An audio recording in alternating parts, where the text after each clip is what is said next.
Hey everyone, when you hear the word protagonist, what comes to mind?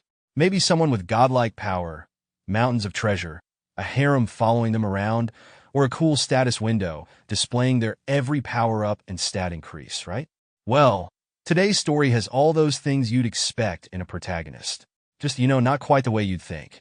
Our story opens with our protagonist tied up, surrounded by roaring lightning and angry beastmen who look like they've been binge-watching Angry Villagers 101. They're all chanting, "Kill him! Kill him!" In his head, the protagonist wonders, how did it come to this? Wasn't I just trying to take a nap? And where the heck am I? Anyway, suddenly, one of the beastmen, clearly the spokesperson here, steps forward with a sword raised dramatically, looking like he's auditioning for Medieval Idol. With a voice as booming as his sword is oversized, he declares, "Today, the next to receive divine punishment shall be this lonely human who dared to intrude upon our sacred land." Okay, our protagonist thinks. A little dramatic, but all right.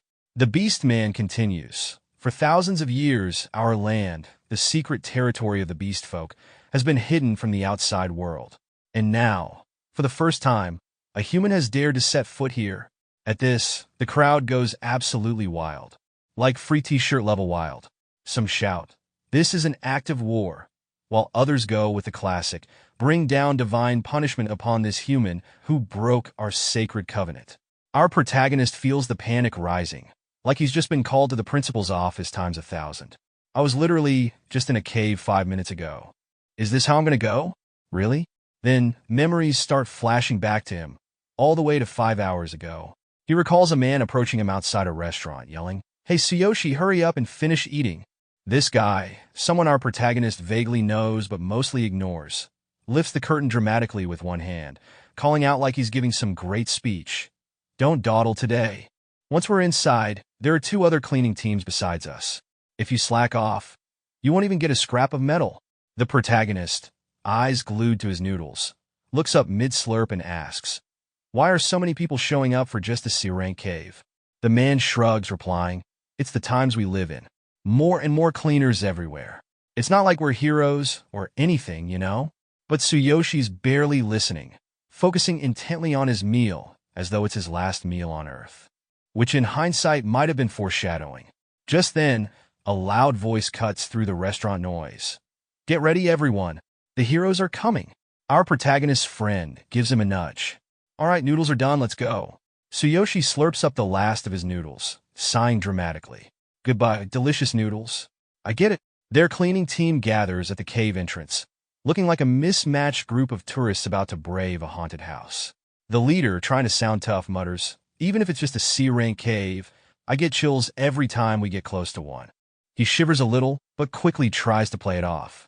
A team member next to him whispers, "If a C-rank feels this creepy, I can't even imagine what it'd be like going into an S-rank cave."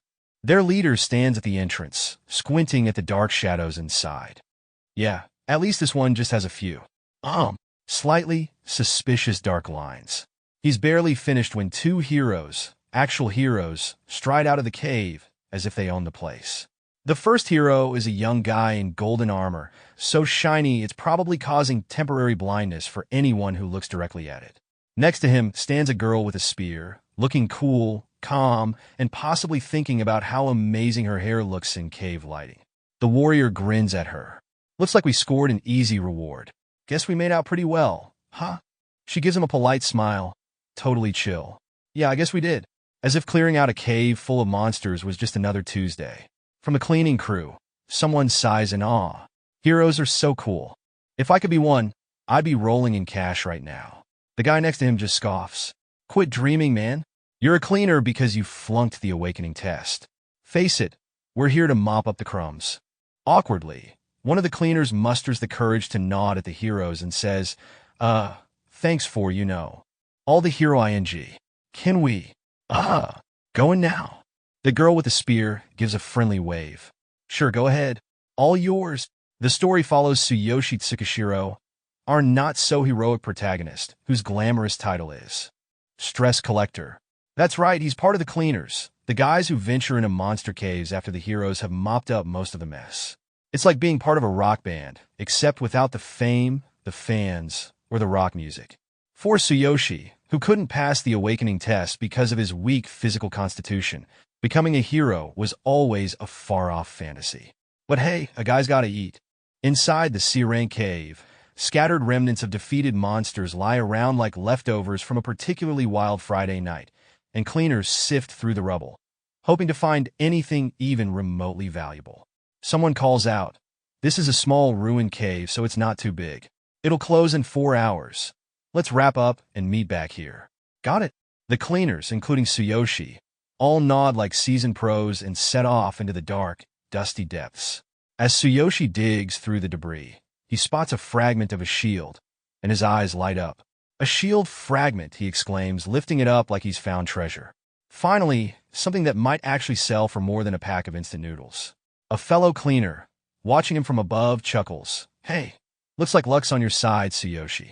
Maybe your folks up in heaven are throwing you a bone." Tsuyoshi grins.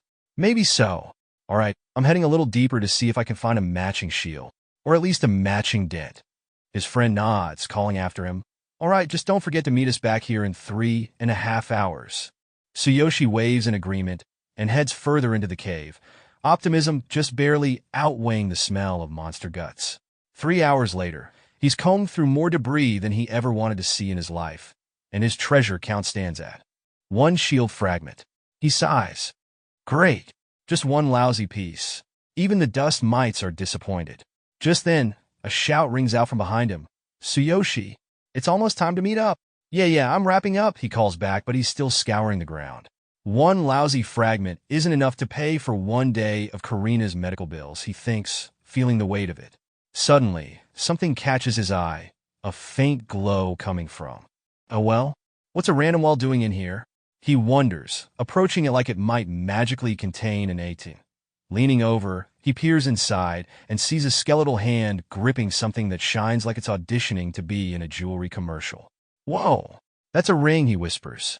With a thrill of discovery, he climbs down the well, ignoring all the creepy corpse vibes. He reaches out and gingerly takes the ring from the skeletal hand. Probably just some poor soul left behind. "Thanks, pal. You're donating to a good cause." The ring glows with a soft golden light, and Tsuyoshi's eyes widen in surprise. An area item. A ring. This kind of gear usually gives a little stat boost, but it'll still sell for a decent price. A mischievous grin spreads across his face. "Well, I'll just wear it for now and let Mr. Nakazato check it out later. Better hurry back before I get locked in here." "Thanks, ancestors, and, random skeleton dude." As Tsuyoshi slipped the ring onto his finger, it suddenly started glowing even brighter, lighting up like he'd just equipped a legendary item in a video game. Then, in a split second, the ring latched onto his hand like glue, sending a jolt of pain through his finger. "Ouch! What is this? A ring or a mousetrap?" he yelped. Suddenly, a system window appeared in front of him with all the tact of a spam email. "The ring has recognized you as its owner. From now on, it cannot be removed or transferred. The boundless passes will open shortly." Tsuyoshi looked around, baffled. "Ah, who said that?" He squinted into the cave shadows, but there was no one around. Then, the ring emitted a yellow glow that expanded into a circular portal. Bewildered, he started shouting, "Hey, somebody, help!" hoping his team might hear him over whatever magic rabbit hole this ring had just opened up. Meanwhile, back in the cave, his teammates heard a faint cry. "Wasn't that Tsuyoshi's voice?" one asked, looking around. "Yeah, he was just here, wasn't he?" another replied. A third teammate shrugged, clearly unconcerned. "Kid's probably off looking for scraps again. It's a shame he didn't pass the hero test, but hey, let's wait it out. We've still got time."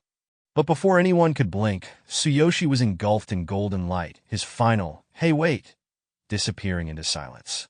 Back in the present, Tsuyoshi regained consciousness with a pounding headache. Blinking, he realized he was now surrounded by beast folk, and in front of him stood a massive, electrified hammer that looked far too interested in his well-being. It finally dawned on him. He was standing in some kind of secret beast folk territory, courtesy of the free teleportation ring he'd picked up. On a grand throne nearby, the Beast King sat watching the spectacle with a look that said, "This will be entertaining." With a wave of his hand, he signaled his kin to commence with divine punishment. At the command, a tall, long-haired orc, clearly a VIP in beast folk land, stepped forward, raising his fist and announcing in a dramatic voice, "My fellow kin, today we gather to execute 3 great criminals. The first is one of our own, a traitor who sold secrets of our sacred territory to those filthy elves and humans." The crowd exploded, growling in furious unison. "Shame on you," they roared, practically foaming at the mouth. "Divine punishment upon the traitor." Without hesitation, the long-haired orc kicked the condemned beast folk forward toward the massive, lightning-crackling hammer. The poor criminal barely had time to blink before the bolt struck, reducing him to a pile of ashes in a flash of blinding light. The crowd cheered wildly, like they were at some twisted halftime show, chanting, "Divine punishment upon the traitor." Tsuyoshi, sweating bullets, couldn't help but gulp. Yeah, this ring definitely should have come with a manual. With the traitor's execution wrapped up, the orc turned his gaze towards Tsuyoshi, raising his sword high and casting a dramatic shadow over him. Next to receive divine punishment, the orc declared grandly, "Is this human, the first outsider to ever set foot in our sacred land, hidden from the world for thousands of years. Today, we bring divine punishment upon the human who dared to break our covenant." A beast folk guard seized Tsuyoshi and hoisted him up, dragging him toward the altar like he was a misbehaving cat. Panicked, Tsuyoshi stammered, "Wait, I didn't mean to come here. I got lost. I have a sister who needs me. Please, I'm not your enemy." The guard sneered down at him, unimpressed. "Enough," he snapped, delivering a swift punch to Tsuyoshi's chest, knocking the wind out of him. As pain radiated through his body, Tsuyoshi's mind whirled. "I can't die here. I still have Karina." The orc shoved him to the ground in front of the crowd. Kneeling, bruised, and sweating, Tsuyoshi thought, "I dreamed of being a hero. How did it come to this?" "Filthy human," the orc bellowed, clearly enjoying himself. "You dare to enter our sacred lands? Prepare to be reduced to ash under divine punishment." The crowd erupted, chanting, "Bring down divine punishment upon the sinner." With the hammer crackling and aiming right at him, Tsuyoshi's instincts kicked in just in time. Before the bolt could hit, he managed to throw himself sideways, narrowly avoiding becoming beast folk barbecue. The crowd went silent, stunned. Even the chained beast folk criminals stared, jaws dropping. The long-haired orc muttered in shock. He dodged the lightning of divine punishment. That's unprecedented." From his throne, the Beast King narrowed his eyes, now watching Tsuyoshi with undeniable curiosity. Panting, Tsuyoshi, still bound, still in a mess, glared defiantly at the long-haired orc. "I refuse to die here, you big, hairy jerk," he shouted. But as he finished, another bolt struck him, sending agony coursing through him as the lightning threatened to turn him to ash. No way," he groaned, barely staying conscious through sheer stubbornness. Seeing him writhing, the orc's excitement grew. "Who said the lightning of divine punishment only strikes once? Let's see if he dodges again." The crowd's chanting grew louder and wilder, like they were at a rock concert. "Divine punishment! Divine punishment!" Nearby, a captured beast folk girl, trembling, whispered, "What a horrible fate. Poor guy doesn't stand a chance." Tsuyoshi's mind raced. "No, I can't die here. I have to survive this." Just then, a system notification appeared in front of his eyes like some dramatic game pop-up, activating Boundless Endurance System. Divine selection in process. Suddenly, his burning, battered body began to glow with a golden light, like some kind of mythic action hero. Another alert popped up, as if this was all some kind of cosmic joke. Activation complete. System authentication verified. Beginning body repair and constructing ultimate physique. The Beast King squinted, clearly surprised by the glowing, floating human who seemed less doomed, and more like he just unlocked a cheat code. Another lightning bolt struck Tsuyoshi, but instead of finishing him off, the energy lifted him into the air, his body shifting between being torn apart and mending itself like a bizarre human yo-yo. The long-haired orc gasped, "Is that human still alive?" The system alerts kept rolling in as if Tsuyoshi was in the middle of a software update, constructing ultimate physique. 15% complete. The sight of Tsuyoshi still enduring the divine punishment left the beast folk crowd in shock, and they murmured to each other, "What is happening?" They watched eyes wide as bolt after bolt of lightning hammered into him. each one somehow making him look less like a punished sinner and more like demigod in the making. Meanwhile, Tsuyoshi, still floating and still in unimaginable pain, felt his body crackle with energy. He stumbled toward the massive hammer, every step like lifting a ton of bricks, but the system seemed determined to help him out with new updates. Constructing ultimate physique. 40% complete. Inputting skill, divine eye. As the lightning continued to strike, Tsuyoshi felt something deep within him stir. What? What's calling me? He didn't fully understand, but his legs, almost on autopilot, kept moving him up the altar steps. Each lightning strike burned, yet somehow fueled him, pushing him forward. The beast folk were now dead silent, jaws dropping as they watched this so-called divine punishment basically turn into a power-up montage.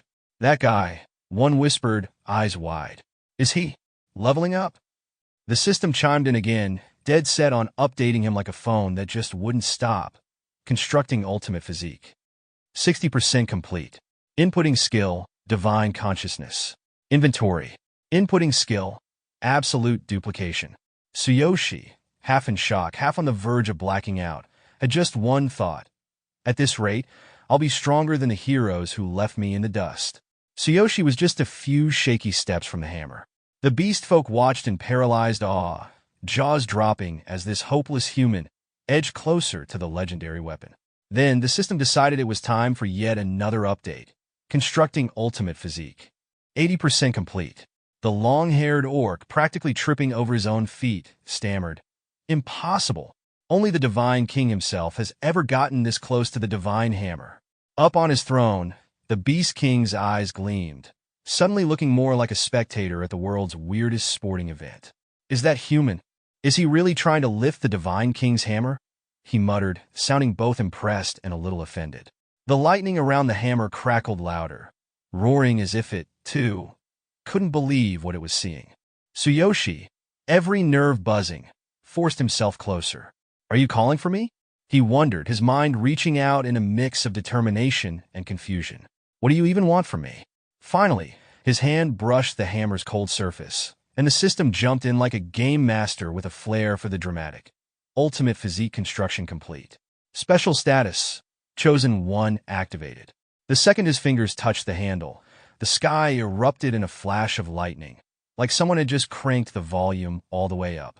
Bolt after bolt struck him, and somehow Tsuyoshi stayed standing, though he was now giving off a glow that was frankly a little blinding.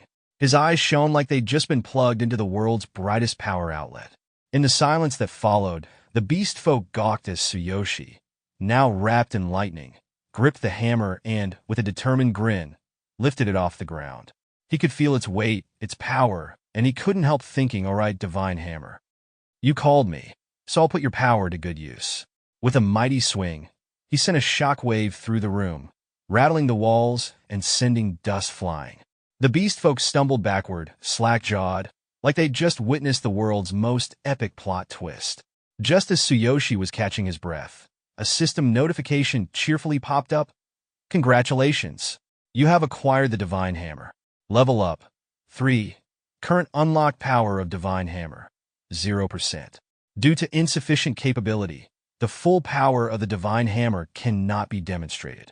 Special effect. Unknown. Tsuyoshi blinked at the notification, almost laughing out loud. All that, and I don't even have the full power yet? One of the beast folk, a wide-eyed beast woman, gasped. A human actually lifted the Divine Hammer. It was as if she'd seen a chicken doing calculus. Meanwhile, Ryuga, the long-haired orc who had been yelling the loudest, clenched his fists so hard they nearly cracked. A mere human lifted the Divine Hammer? This was beyond impossible. This was insulting. Even the Beast King hadn't managed it. Legend said that whoever wielded the hammer would become the leader of the beast folk, but surely this had to be some sort of cosmic glitch. As Tsuyoshi tried to process what had just happened, a new status window blinked open in front of him. Level 3? He mused. And this? Is this the divine selection system? Suddenly, with a ground-shaking thud, Ryuga landed right behind him in a puff of dust, snarling. You filthy human! How dare you touch the Divine Hammer with your unworthy hands? His outrage could have fueled a small fire. The beast folk roared, General Ryuga, show him the pride of the beast folk. Take back our honor. Ryoga's glare was practically boiling. I don't know what cheap trick you pulled to survive divine punishment and lift that hammer, but you'd better return it now and prepare for your end. Just as Tsuyoshi was deciding whether to try bluffing or just keep holding on for dear life, a notification popped up. Notification, passive skill, Divine Eye activated. Use Divine Eye to see detailed information on any item or opponent by focusing. Cooldown, 0 seconds. Divine Eye? Tsuyoshi thought, feeling curious. He focused it on Ryoga, and a window appeared. Name, Ryoga. Title, General Level, 84. Occupation, Beastman Warrior Weapon, Great Sword, Grade A. Zimbato. Tsuyoshi's eyes widened. Wait, Divine Eye lets me see my opponent's stats? He tried to keep a straight face, but couldn't resist thinking, alright system, maybe you're not so bad after all. Ryoga unsheathed his massive sword, its gleaming blade sending a chill down Tsuyoshi's spine. You pathetic human. Do you really dare to challenge me? Ryoga sneered. I'll make sure your death is swift. In a panic, Tsuyoshi stammered, wait, it's a misunderstanding. His mind raced, no way. I'm fighting a level 84 warrior. Ignoring him, Ryoga raised his sword high. Silence, he roared. Take this. Tsuyoshi closed his eyes, holding the divine hammer in front of him.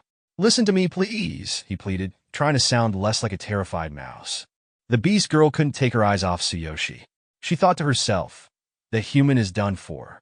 General Ryoga is a force of nature, one of the Beast King's 5 great generals. Even a fellow beast man would struggle against him. A single blow would be enough to obliterate a human. She couldn't help but snicker under her breath. Hope this guy has some kind of secret plot armor. As Ryoga's massive sword crashed down on Tsuyoshi, a deafening explosion erupted, sending a shockwave through the air. Dust flew everywhere, blocking the view. When it cleared, Tsuyoshi was still standing, gripping the divine hammer like a man trying to hold on to his last piece of pizza. He had blocked the blow, barely. Inside his mind, Tsuyoshi marveled, I actually blocked it. His arms were numb. His body felt like it was about to fall apart, but the hammer was like that one friend who refuses to let you down. This thing is solid. Ryoga's eyes widened for a split second, his brain trying to process what had just happened. He blocked my strike? This human is still standing? You're lucky that hammer saved your life, Ryoga growled, his voice dripping with disdain. But next time it won't.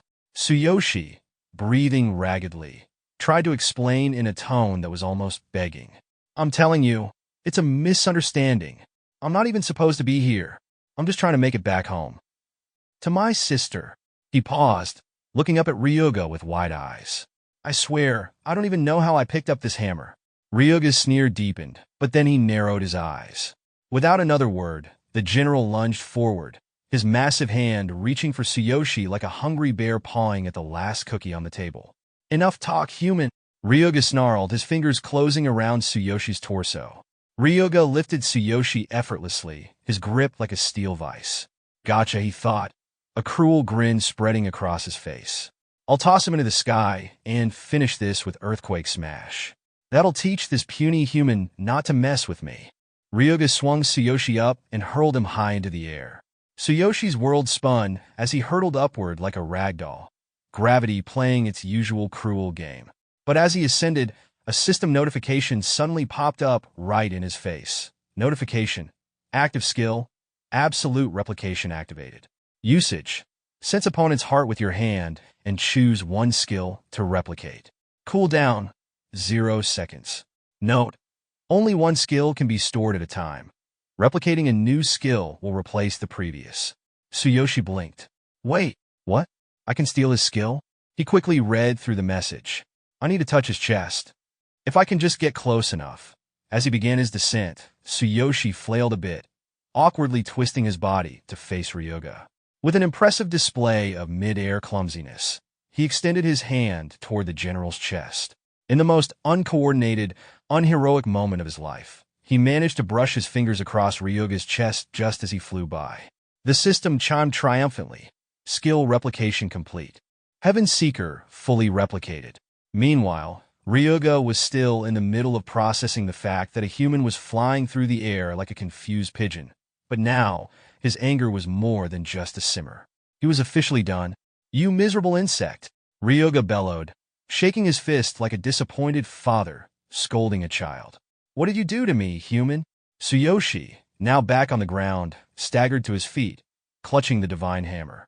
His arms were shaking, and his head was spinning, but there was a fire in his eyes, or maybe that was just the adrenaline. Either way, he was ready. His grip tightened around the divine hammer, his last hope. He swung it forward with all his might, summoning his borrowed power. Heaven's Seeker. As the hammer collided with Ryuga's sword, a violent explosion rocked the entire arena. The force of the impact sent dust and debris flying in all directions, turning the battlefield into a cloud of chaos. The beast folk stumbled back, eyes wide with disbelief, as the dust slowly settled. When the smoke cleared, Ryuga's jaw hung open in shock. Impossible! How can he use my technique? His mind raced, unable to process what had just happened. Ryuga stood there, unfazed, not a scratch on him.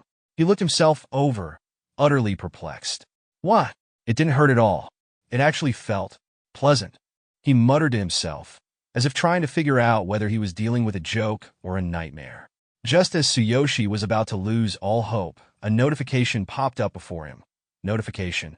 Due to being level 3 without a profession and unable to properly wield a weapon, no damage was inflicted on the opponent. Improve your abilities to increase effectiveness. Tsuyoshi's shoulders drooped in defeat. Are you kidding me? All that effort, and it didn't even scratch him? Ryuga, finally snapping out of his confusion, scowled furiously. You filthy human! You dare humiliate me like this, he bellowed, raising his sword once more, fury radiating from every pore. Tsuyoshi froze, unable to react in time, the full weight of his failure crashing down on him. But just before Ryuga's sword could descend upon him, a booming voice echoed across the arena, stopping the strike in its tracks. That's enough! The crowd was abuzz with whispers and gasps, sending ripples of energy through the air. Tsuyoshi, still dazed and blinking away the dust, could barely comprehend what was happening. He instinctively raised his arm to shield himself from the shockwave created by the Beast King's arrival. When the dust cleared, Tsuyoshi's eyes widened as he saw the Beast King kneeling before him, a move so unheard of that the entire arena seemed to collectively hold its breath. The beast folk were in disbelief. The Beast King kneeling? Whispers spread like wildfire, each beast folk exchanging bewildered glances, causing Tsuyoshi to flinch slightly under the intensity. It seems you have truly been chosen by the divine hammer, the Beast King said solemnly, his deep voice resonating through the arena. Tsuyoshi blinked, his mind still spinning. Chosen? What does that even mean? The Beast King turned to address the crowd, his voice rising with pride. For centuries, none have been able to lift the hammer, not even the greatest among us. Yet, today, this human has done what no beastman could. Tsuyoshi could only stare, his mouth dry. What? What's happening? His grip tightened around the hammer. The Beast King raised his arm toward the heavens, his other hand sweeping towards Tsuyoshi with pride, his gaze never leaving him. If he is truly chosen to be the future leader of the beastmen, then he must be allowed time to grow. The crowd shifted, and whispers filled the air. One voice cut through the murmurs. But isn't there a prophecy about this? Another beastman scoffed. He's not even one of us. He's a human. Just as the tension was about to rise again, General Ryuga stepped forward, raising his hand. His eyes were filled with defiance, his voice low but firm. But Beast King, this man is human. The Beast King shot Ryuga a piercing, irritated look. And what of it? Did the prophecy specify that our leader must be a beastman? Are you suggesting we ignore the one who may bring hope to our people? Ryuga's defiance faltered as he nervously clasped his hands, bowing his head. His voice trembled with a mix of respect and disbelief. It would be unthinkable. But still, the prophecy didn't specify. If he's not a beastman, then enough. The Beast King interrupted, his voice brooking no further argument. He turned to Tsuyoshi, his gaze sharp as ever. Boy, what is your name? Tsuyoshi straightened his posture, suddenly very aware of the Beast King's overwhelming presence. Tsuyoshi Tsukijo. The Beast King nodded slowly, eyes studying him with an unreadable expression. If you are willing to shoulder the future of our people, then I will grant you freedom. However, he said, his tone growing more serious, you are far too weak as you are now. Suddenly, A blue flame ignited in the Beast King's palm, casting an eerie glow over the entire arena. It flickered with strange energy, sending a chill through the air. When the time comes, the Beast King continued, we'll see if you are worthy of being our leader. Without further warning, the Beast King pressed his glowing hand to Tsuyoshi's forehead, and Tsuyoshi felt a strange, tingling sensation run through him. The blue light seemed to seep into his very mind, burning a mark into his consciousness. This is a mental mark, the Beast King said solemnly, stepping back. If you do not return within 1 year, I will use it to find you, wherever you may be, and end you. Tsuyoshi touched his forehead, feeling the heat of the mental mark. His mind raced, overwhelmed by the gravity of the decision he had just made. This wasn't just about surviving. It was about carrying the hopes of an entire people on his shoulders. As he looked at the Beast King, Tsuyoshi knew one thing for sure. He had just made a promise he wasn't sure he could keep, but he would have to try. The crowd held their breath, waiting for Tsuyoshi's response. He could feel the weight of their gazes on him, and his mind raced with the gravity of the decision. Just as he opened his mouth, a voice broke through the tension. "Accept it," shouted the beast woman Tsuyoshi had noticed earlier. Her fierce, encouraging expression caught him off guard, and her words echoed in the vast arena. "Take this chance, gain your freedom, and grow stronger." Tsuyoshi looked at her, noticing the fire in her eyes. He was intrigued by her intense gaze, but even more so by the gratitude and determination that seemed to emanate from her. Curious, he thought, let's see who this girl really is. Focusing, Tsuyoshi activated his Divine Eye skill, and the information about the beast woman appeared in his mind. Name: unknown. Title: warrior level 72. Occupation: beastman warrior weapon. Dagger user. Tsuyoshi's eyes widened slightly. Level 72? He was surprised at how powerful she was. But why is she marked as a criminal? The beast woman noticed his gaze and gave him a grin that was a mix of mischief and encouragement. It's better to be alive than to throw away the chance given by the gods. Don't waste it. Just then, the scene took a strange turn. As Tsuyoshi glanced down, the camera or whatever was observing seemed to focus on the beast woman's legs, her beautiful, well-defined figure, and, well, let's just say the melon she was carrying in front. Tsuyoshi's face flushed slightly, his eyes inadvertently darting away before he could stop himself. But with a smirk, he raised his hand in a casual wave. "Thanks," he said a little too casually, his mind trying to refocus on the bigger picture. Indeed, this is a miracle, Tsuyoshi thought. First, I need to survive. After that, I'll figure out a way back to my world. The path ahead was uncertain, but he knew one thing for sure: he wasn't backing down. With a deep breath, he looked up at the Beast King and spoke with new resolve. "All right, I'll take your offer, but I have one condition." The Beast King raised an eyebrow, clearly taken aback by Tsuyoshi's boldness. "A condition?" he asked, his tone skeptical but curious. The entire arena seemed to hold its breath, eager to hear what the human would demand. Tsuyoshi pointed confidently at the beast girl in the crowd. "She comes with me. She might be useful." The beast girl's face twisted in confusion, her eyes flickering between disbelief and what could almost be considered flattery. She blinked, caught off guard. "Me?" She looked like she'd just been handed a puzzling riddle, her expression a mix of confusion and something else, something Tsuyoshi couldn't quite place. She even looked a little pleased. Tsuyoshi cracked a small, confident grin. "Guess we're even now, no debt owed." Later that night, Tsuyoshi stood outside the gates of the Beastfolk village, bathed in the soft glow of moonlight. He gazed down at the strange ring on his finger, lost in thought. "From that voice I heard, it seems everything began with this boundless ring. He tried twisting it off, but it wouldn't budge. Thanks to this ring, I've gained these strange abilities. But how am I supposed to get back to my original world?"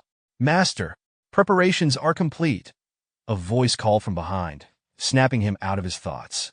He turned around to see the beast girl approaching, her expression serious and focused. "Master?" She gave him a soft, almost reverent look. "Yes, I've decided to serve my savior." Tsuyoshi's face lit up like a Christmas tree. He froze for a moment, eyes widening. Then he proceeded to make the world's most ridiculous face, half shock, half joy, with a dash of "I can't believe this is happening to me." His brain screamed in the background. To be called master by a cute beast-eared girl. This is just irresistible.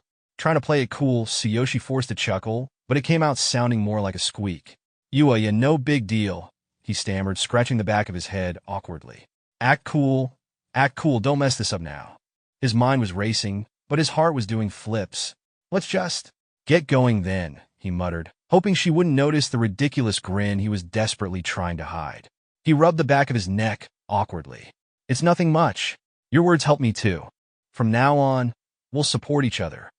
As for calling me master, or, serving me, that's—" Before he could finish, the girl stepped closer, her cheeks flushing a deep shade of red. She looked up at him with an expression that was a mix of awe and gratitude. "You don't understand how much that means to me. Master, you've given me a second chance. No one has ever seen me like this, or thought of me so straightforwardly. Except you." With a shy smile, she reached up and took his hand, pulling it gently toward her chest. Her voice trembled as she spoke. "Your appearance. It's a miracle for me. I want to dedicate everything to you, Master." Tsuyoshi's mind temporarily short-circuited. He blinked rapidly, unable to process how quickly this was all happening. "Wait, hold on. This is getting a little intense." Trying to regain his composure, he glanced up at the sky, nervously clearing his throat. Suddenly, the beast girl turned and looked back at Tsuyoshi with a playful glint in her eyes. "Shall we be on our way? It's getting late," she said, taking a few steps ahead. Then, with a teasing smile, she glanced over her shoulder and reminded him, "Watch your steps." Tsuyoshi let out a sigh, relieved by the sudden change in pace. He slid one hand into his pocket, taking in the vast, almost surreal landscape bathed in the soft glow of the moon.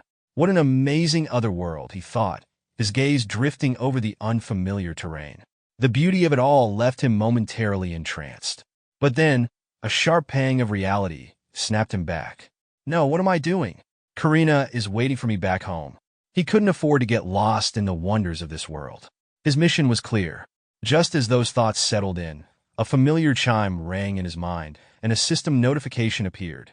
Notification: the Boundless Pass is now available for use. Please note that the cooldown is 24 hours. Looking down at his finger, Tsuyoshi noticed the dull glow of the ring, a faint golden shimmer. "That's right. This ring brought me here," he reminded himself.